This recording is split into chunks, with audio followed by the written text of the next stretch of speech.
25 मार्च 2020 को वैश्विक महामारी कोरोना के दौरान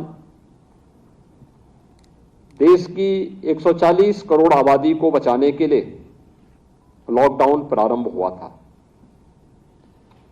और लॉकडाउन के दौरान हमारे सामने दोहरा संकट था।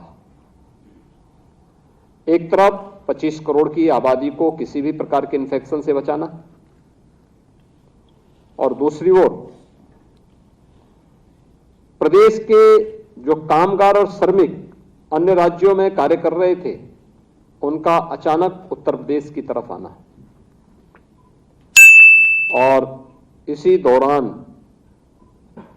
प्रतियोगी परीक्षाओं की तैयारी कर रहे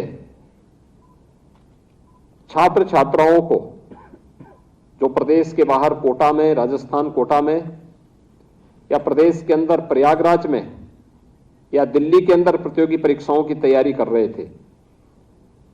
उन्हें वहां से सुरक्षित निकालने की व्यवस्था। कोई सहयोग करने को तैयार नहीं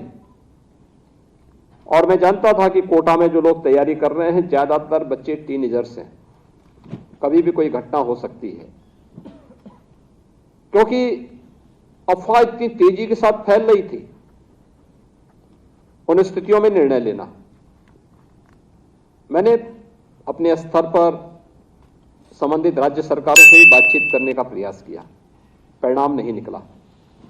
और अंततः मुझे निर्णय लेना पड़ा कि नहीं, मुझे यहीं से बस भेजनी चाहिए, सुरक्षा भी भेजनी चाहिए, उन बच्चों के लिए साथ में ब्रेकफास्ट और लंच की व्यवस्था भी देनी चाहिए और उनको सुरक्षित मैं वहां से निकाल करके बाहर आ जाऊं। और हमारा ये ऑपरेशन सफल रहा।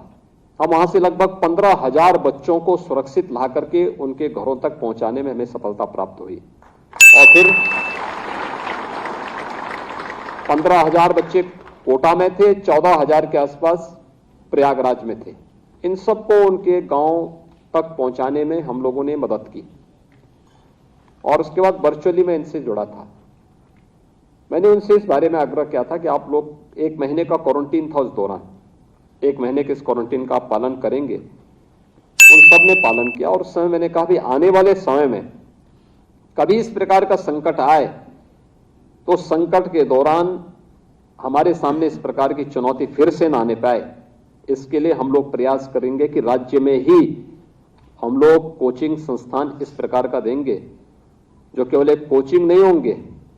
बल्कि जीवन के पथ प्रदर्शक के रूप में काम करेंगे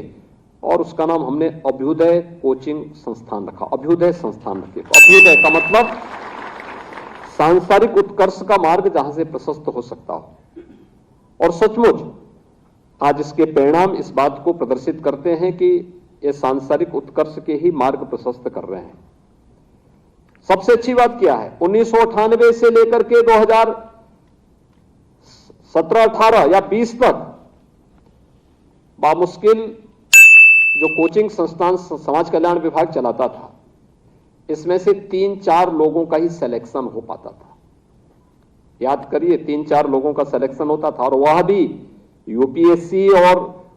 यूपी पब्लिक सर्विस कमीशन में नहीं, रेलवे में हो गया या किसी अन्य सामान्य विभागों में हो गया, वो अलग विषय है। पहली बार यह उत्तर प्रदेश से यूपीएससी में अभ्युदय कोचिंग से जिन लोगों ने मार्गदर्शन लिया, ऐसे 23 से 24 अभ्यर्थियों का चयन होना, यूपी पब्लिक सर्विस कमीशन में यह संख्या लगभग 100 के आसपास आना, यह एक बहुत सकारात्मक पहल है और इस सकारात्मक पहल के लिए आपकी मेहनत को और विभाग के प्रयास को मैं सराहना करता हूं। मैं इसके लिए आप सबका हृदय से अभिनंदन करता हूं।